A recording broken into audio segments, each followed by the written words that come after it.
A lot of dungeon masters face the same problem whenever they are trying to start a new world. They aren't quite sure how to get started. What do? You have a whole everything in front of you, and you don't quite know where to go when you're homebrewing a new world. Tonight I'm going to show you 5 easy ways, the world building compass, if you will, that we can use to give us a direction as we continue forward and we homebrew a new world. Welcome everybody. Go ahead and head over to YouTube or Instagram. Also on Twitch this evening if you'd like to watch there. Alright, so when we're talking about the world building compass, there's a number of things that we need to keep in mind. The first and foremost of these, let's make sure that we're actually picking everything up. The first and foremost of these, of course, is our concept. We have to take into consideration what it is about our world, our setting, our environment that is going to be unique, right? There has to be something about this that's going to be, what is that? Tell me more. How would you pitch this to your friends? Hey, I'm going to start a world building, or I'm going to start a new game in whatever system it is. I'm going to start a new game. What is that? What is it about that world that makes it unique, that makes a player say, ooh, I want to know more about that?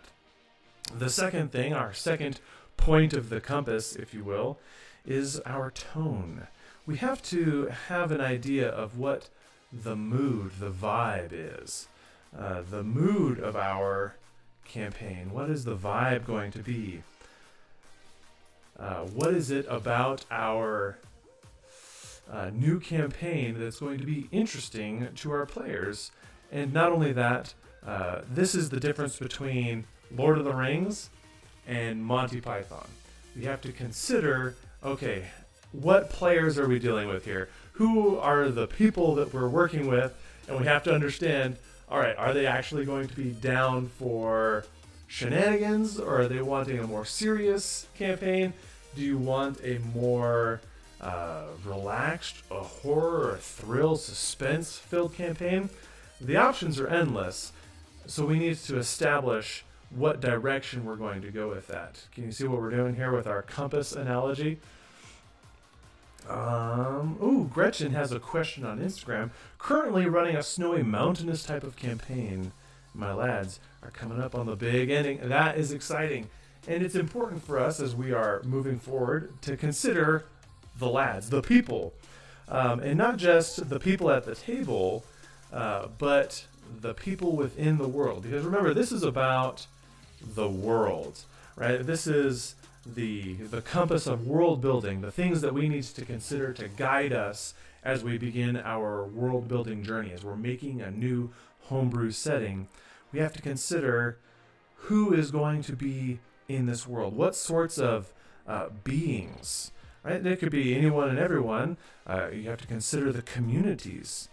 There is a lot, the communities, that has to go into this, and the sorts of characters that make up this world that we are creating. Everyone on Instagram, if you want to see my notes, come over to YouTube and enjoy it there. Follow the link in my bio. You can watch it on YouTube or Twitch. Both are currently streaming. The next point of our compass that we have to consider is the land. This is not just like the actual geographical structures. This isn't just mountains and valleys and rivers and oceans and forests. This is structures. This is the monuments, the culture, the flora, the biomes, the weather. This is the physical, right? The non-people aspects of your world, right? Non-people, woo, there's a great descriptor, right? The non-people. So this could be geographical, and that's okay to consider. That's important to consider, the actual land. the maps, if you will, that go into the world that you're making. But it's more than that. It's the biome that goes into it. It's the flora. If you want to check out another playlist, check out my Great Green Sea world building playlist, where we follow this formula. And the Great Green Sea is an ocean-sized forest that is full of megafauna and flora and things like that. So that was a very important aspect of developing that campaign. And then, of course, we've got, so this is our 4 kind of points of the compass. And then our final and 5th point, kind of what ties it all together, what brings all of these things, our concept, tone, people, and land together, is what I would call the tech. And this isn't just like, ooh, the technology, thanks. The tech is the magic. It is what drives influence or power. So to put this into a concept, for most playing in a fantasy setting, the tech isn't actually technology. It's magic. It's the accumulation of magical power. For so many, the MacGuffin of finding the magical relic, right? It's the thing that influences power. So in a low magical setting, this tech could very well be a resource. Think of it as that. Let's think of it as that, a resource. And that's what we'll call it. It's a resource. It could be land. It could be water. Think of the importance of water in a desert biome. Right? If you're in a desert setting, the tech, the magic, the resource, what has the power is the water. Think of what's the cult classic Water World. If you've got the dirt, you're able to grow, and because you're able to grow, you have food, and since you have food and fresh water, you are in charge. All of that comes together. We've got a great comment on Twitch. Hi, I want to offer a promotion. Oh, thanks. Great. Advertisements. We'll have to adjust our Twitch settings. So, the resource. That's the tools, the magic, the power. That is what drives, the resource that drives influence. And that's what we'll put there. So I am getting ready to start hey, how's it going, Catchy? I'm getting ready to start a new campaign next month. After wrapping up a 2-year campaign, we're getting ready to start another one. And in this campaign, it's going to be my first nautical setting. And I have next to no experience with nautical environments and so on and so forth. And so using this compass, this guide for future world building, I'm going to kind of set out the parameters. And then next Wednesday, we're going to build off of that foundation and establish what exactly we're going to be doing in the future. Everyone that's on YouTube, thanks for being here. Love and appreciate you. Feel free to comment wherever you feel necessary. All right, so let's take this concept, right? All right, the concept for the rising tide. Right, it's the thumbnail. You clicked on it, the thumbnail. The rising tide. And so you can tell with just my name of the video, the rising tide, that I already have a concept here. I already have a unique idea that I'm playing off of, and that is what we're doing. And so the tide won't stop rising, but in a very specific part of the world, right? So the setting here that I've decided to use, that we call the Islands of the Moon. There's an entire island nation that lives in this area, and they live and thrive on the water. They're a nautical nation with some island dwellings and such. But what happens to those people, to that environment, when the tide comes in and then it doesn't go out? And then the tide comes in again and it doesn't go out again. The panic, the feeling of, oh no, thanks for letting me know, Catchy. audio. Let's take a look here.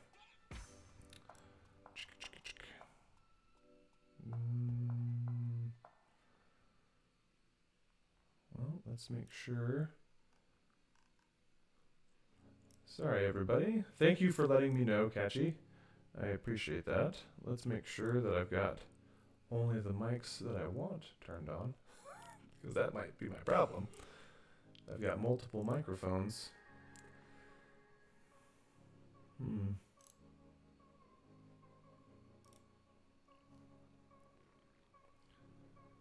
right, well, that looks like that's all that is. So I'm gonna go ahead. Well, I'm sorry. I don't see. Maybe it's just me. Thank you for letting me know. I appreciate you letting me know. I'll look into that in the future. In the meantime, I can't see the problem here, so we're just going to have to Charlie Mike. Sorry, everybody who gets to just enjoy my echoey voice. Maybe it's my room. But, yeah, bummer. Alright.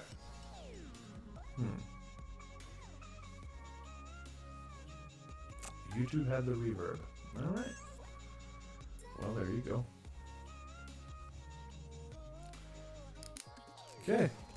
So, the rising tide. Appreciate that. The rising tide. The tell me more is the water is coming in and it's not going back out.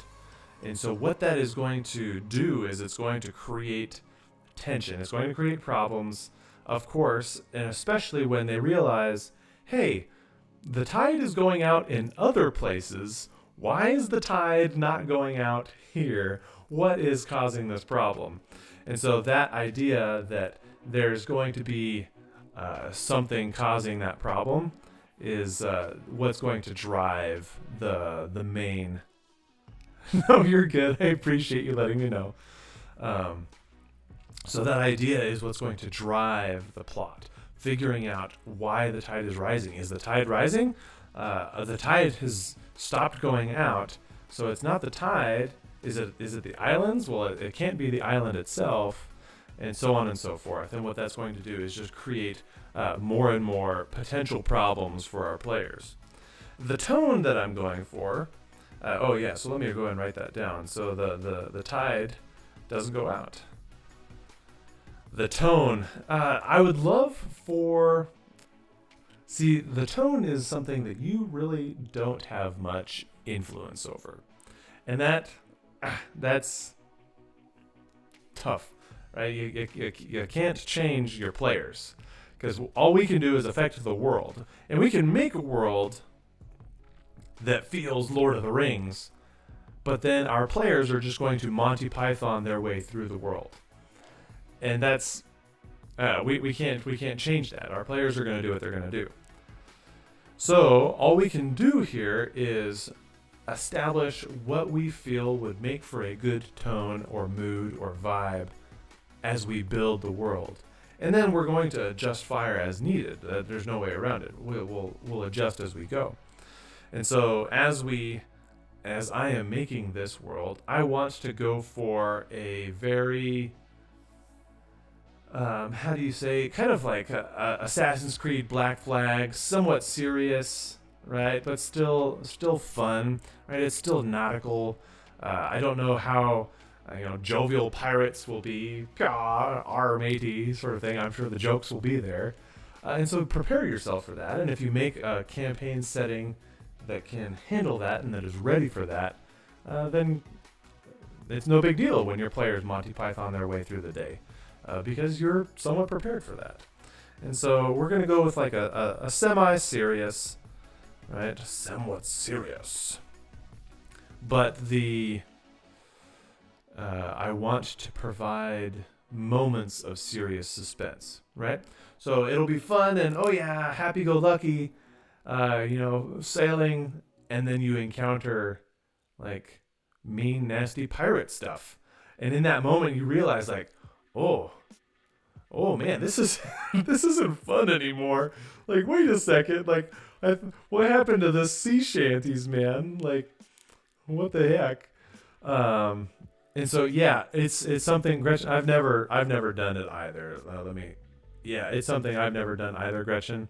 So we'll be giving it a shot, and I'll keep everybody posted as we go.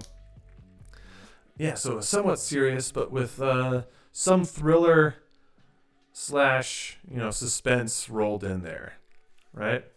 The people and the land is what really can affect the mood, right? Because as you describe people, if you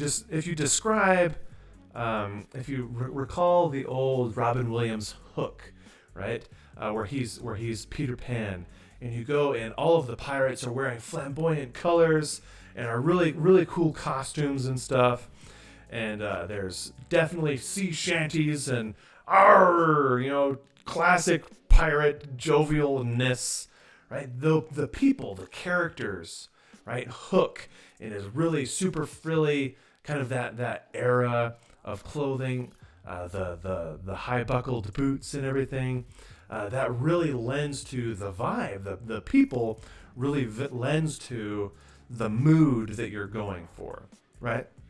But the moment that you start talking about how you encounter like a pirate ship and like they're slavers, and then you start getting into like some hard adult conversation about how people treat other people, and that's a moment where players like sit there and they realize and they encounter perhaps some moral dilemma, as they were hired to deliver people, and they have to like think about, okay, like I personally have a problem here. Does my character have a problem with this? And that moment where you start really digging into the moral dilemma of who your players are and who their characters are is really where you're going to encounter a lot of your mood and vibe. And that is done with the communities, the people in your environment. So consider that, right? Consider what sort of, is this a grim, dark pirate fantasy? Or is this Hook? And it's a fun, Robinson, Swiss Family Robinson sort of, fight the pirates sort of thing, right? And then our land. Of course, our structures, our land, our geography is pretty tight on the ocean here. And so what we need to do, manga artist, why can't I see what you're saying? There we go, let's do that. Ta-da! So like Teen Titans, Goofy one episode and then Intense the next. Yes, manga. So that's exactly like Teen Titans or Avatar: The Last Airbender, right? You'll encounter a quote unquote filler episode, and like you're scraping at some serious moral dilemma, man. And it's like, I thought this was a kids show, man. Like this is TV7 or whatever it's rated, and you're like, man, this is, geez Louise. You're making me think about stuff, or you're making me feel, and that's the sort of thing that we want to go for, right? That's the mood or vibe that we're going to get through our people. Now, the land can contribute to that.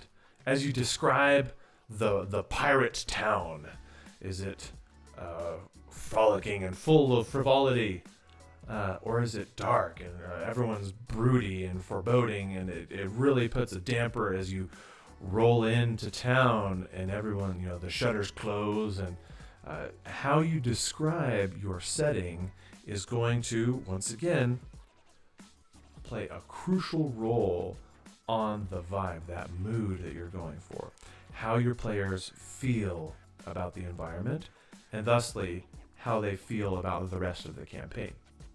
Something to consider. And then our tech, our magic, the resource. This is where we struggle, right? Because in fantasy, right, we're playing typical 5th edition is what this is going to be set in. The world that you build can be anything. You can build it anything. This is just the pirate world that I'm building right now to help portray how I build homebrew worlds.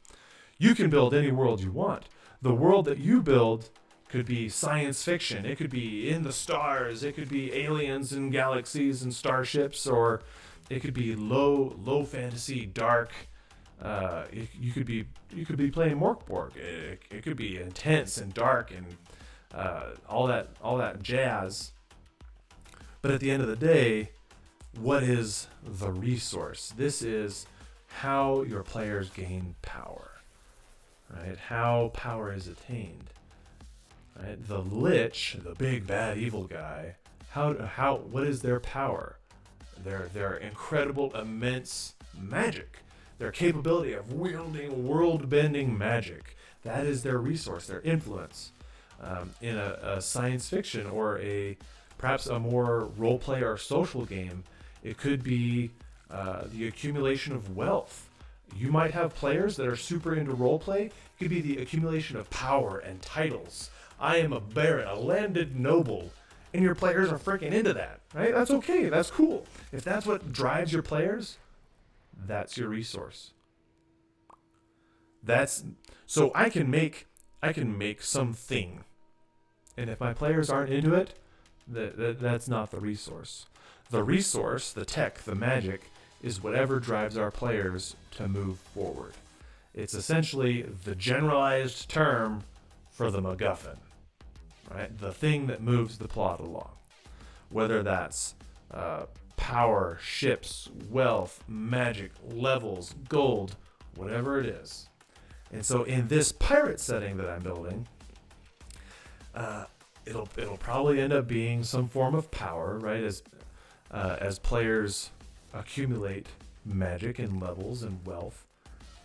But I want to create a finite resource in land, or rather the ability to stay above water, right? Because as the tide is rising, you are now having a nation's worth of people that have to stay out of the water. And what does this look like? How long has this been happening as the water level perpetually rises just in these islands? And so the adventurers could be called upon, hey, I need you to find out what is causing this, because if you don't, I'm going to have 250,000 villagers that are trapped on the peaks of this island. Like, we can't ferry people off of this island fast enough, or the coastal nation nearby will not take refugees. They're like, we don't want your weird island people, right? So we can create this finite resource of who can stay above water. Oh, okay. Then we get other things as people work around that resource. Okay, well, I can't stay above water. How can I survive below water?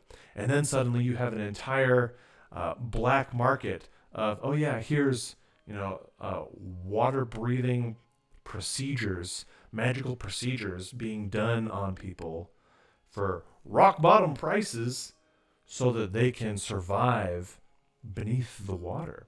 And then you're getting into a whole other weirdness and nonsense, and that is fun. That's what makes your world. Remember, the whole point of making your homebrew world is so that it feels unique. So that when you sit there at the table and you're playing a game with your friends and you're having a conversation and you're building a world together, it feels like, wow, this is cool, and we're telling a story together that we have never seen before. Yeah, mobile port cities. You're going to get boat cities. You're going to get floating docks. All the things as people are attempting to survive. And that is the finite resource, is being able to just stay above water. So, folks, I hope you were able to take this world-building compass using these 5 concepts and give you a direction. That's all that this is. This isn't, oh, my world isn't made. I could take this and start making a world. I could take this single sheet of paper and start playing tomorrow. We can make it up as we go. But this is just the beginning. We're going to have 4 or 5 more episodes on this series as we are making our world here together, the Rising Tide campaign setting. And hopefully this method that I use is useful to you, and that you are able to use this to make your own homebrew worlds so that you can do exactly what I do and game master for your friends whenever you want, wherever you want, however you want to do it. So thank you everybody so much. Ooh, the real Michael. This has given me the idea of a campaign premise where XP is a physical resource and everybody knows it exists and tries to get it, right? XP becomes a much more important thing. Meru, I thank you for mentioning that. I'm sorry that it is. I don't know why my mic is echoing this evening. So sorry about that. I'll have to dig into that a little bit deeper and we'll figure it out for next episode. So please come back. But yeah, XP gets a lot more real when the NPCs are hunting XP too. They're like, hey man, I gotta level up, and they start shanking you in the back alley for the XP. It becomes, well, that's the whole world. The world becomes, okay, like, how can I quantify you? Ooh, people are hiding their levels so that the other people don't know how much XP you're worth, right? And so you're hesitant to display spells, right? Ooh, I don't cast Fireball because they know that's a 3rd level spell. So then they know that I'm worth more XP than other people, right? And there's a whole trickle-down effect of what that could be. So that's a really fun idea, Michael. I like that. But folks, I'm going to go ahead and play the outro and then hang around for just a couple minutes. If anyone has any questions, please do all the things, like, follow, and subscribe. I know that that's what everybody says all the time and stuff, but it makes a big difference. It helps us be seen, especially as we're starting a new season. We're getting back into the swing of things. We took the winter off, and now as spring approaches, we're going to make one of these every week. So we'll see you next Wednesday. Have fun, and as always, take care of your players.